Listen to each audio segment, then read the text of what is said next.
Hey up, I'm Guy Kester with the Tester Man, and today I'm out on the Polaris monthly ride up round Scar House in Nidderdale. But while we're on it, thought we'd have a little check-in on my Cervelo ZFS-5. Full suspension, super light, long term. We can run this bike 100, 100 or 120, 110, which is how I've been running it pretty much since the start. I had a brief spell where it was 120, 100, which was quite fun, like a mini slalom bike, but just that extra 5mm shock stroke at the back, and I got a 34 step cast fork as well, just gives it a lot more capability and confidence when you're pinning on long fast descent. Right, cheers mate!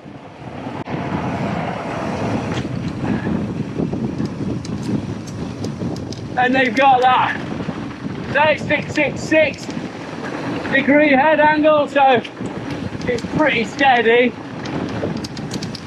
Although obviously, you know, I'm running XC spec tyres and these 34 SCs aren't exactly the stiffest of forks.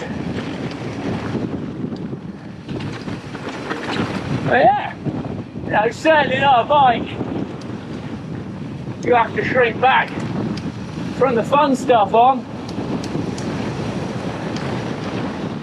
Decent reach, and again, because it's smooth and flowing, that gives you just a bit more kind of Tai Chi to avoid the bigger blocks and blunt sections. There we go! Ramsgill descent done. We were lucky there. Gates were clear all the way down. Phew! Oh, look at this! Oh, and I have to say, as you can see, it's seen some weather. I've had it about 2 years now, this bike. It's seen a lot of weather and a lot of miles, but held up really, really well. Still on its original bearings, and it's obviously, you know, it's the same bearing and pivot setup as the Santa Cruz Blur, so lifetime warranted.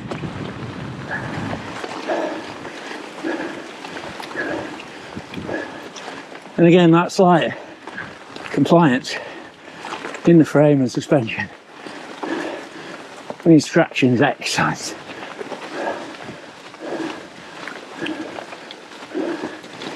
So you can get away with running really fast tyres on it, still getting impressive amounts of grip. And it's running that XX1 power crank. That's on its second battery, but been absolutely flawless. I mean, that's the other thing, this bike, you know, I've ridden it a ton, but it's also done a load of riding under other folk as well. You know, Phil borrowed it to get a taste of the XC life, the Yorkshire Marathon and a bunch of other stuff on it. Ryan, who I'm riding with today, he Everested Stainburn on it. I've done the Trouseri bike packing trip on it. And contrary to popular belief, that headset's still running fine as well, even though it's internally routed. And the XX rear mech is absolutely flawless as well. SRAM Axis wireless. The only thing I would say, in a bit of a disappointment for the original spec, the level brakes are the 4-pot ones, which theoretically are more powerful, and they're definitely better than the 2-pot, but they're not great even with the standard pads, and I, inverted commas, upgraded them to Swiss stop. Oh my god, they were dreadful. Absolutely awful, which is a shock considering the rep that Swiss stop. You think they'd be really good. So I'm actually running a Formula Cura brake on the front now, which is similar weight but infinitely better in terms of power I know infinitely is a bit much, but it does at least have some power. Really nice lever feel, and you're still getting a carbon lever and lightweight bolts and that snazzy stripy hose. So I'll do a full review of that brake coming up shortly, and also I'll get a mini review. I've actually filmed it already on this ride. There's a mini review coming on the bloody brilliant SQ Labs in the bar ends. And while it might not be the stiffest frame in terms of power transfer,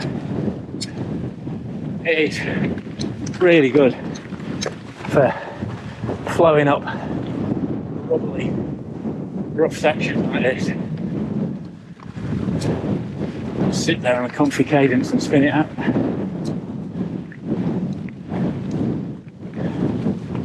And because some of the flex is in the frame, you can still keep the shock in firm mode if needs be. So your feet feel firm, but the rest of you's getting a softer ride. And like I say, I'm riding with Ryan today. He's up ahead on that Decathlon rock rider that I reviewed a while ago, and even though they're both 120mm cross-country bikes, very, very different in character. That's much more business-like. Oh, level brake's not doing much again. Much more business-like, efficient, kind of buttoned down, you know. It's a pure racer. It's not trying to be a trail bike in any way. Whereas this Cervelo feels a lot more playful and joyful, really. It's probably not as efficient. Might not even be as quick, but it just feels more of a laugh and more forgiving over longer distances. And I've been running Fox on it for probably the past year. Like I say, 34SC and then a float SL at the rear. And they're okay, it's quite comfy setup, but kind of definitely feels a bit meh in the mid-stroke compared to when I've run it set up originally with SIDs. So SID Ultimate, 35mm fork on the front, and then SID Lux shock on the back, and it definitely felt best of both worlds, really. Felt smoother and more controlled on the descents when it was an open, but then it had a much more efficient mid-stroke feel as well. So that definitely the sweet spot in terms of suspension. But the next move, I've actually got some Manitou gear to go on R8 fork and a little rear air shock. And another part of this build that I definitely need to get a review done on, because people keep asking, are these Hunt proven carbon XC Race UD or something like that. Anyway, basically the carbon spoke super light Hunt race wheels. I mean, I rotate a bunch of wheels through this bike, but these Hunts so far is absolutely flawless, despite the fact they only weigh 1250 grams. And they haven't really got many spokes to their name, and they've got a lighter front rim. Yeah, that low weight, decent rim profile, faster acting free-up, makes them a stunning cross-country speed wheel, but they've been tough as boots. Running them is basically a trail wheel as well. Well, this is what it does the best. Just covering miles really, really easily and smoothly and quickly.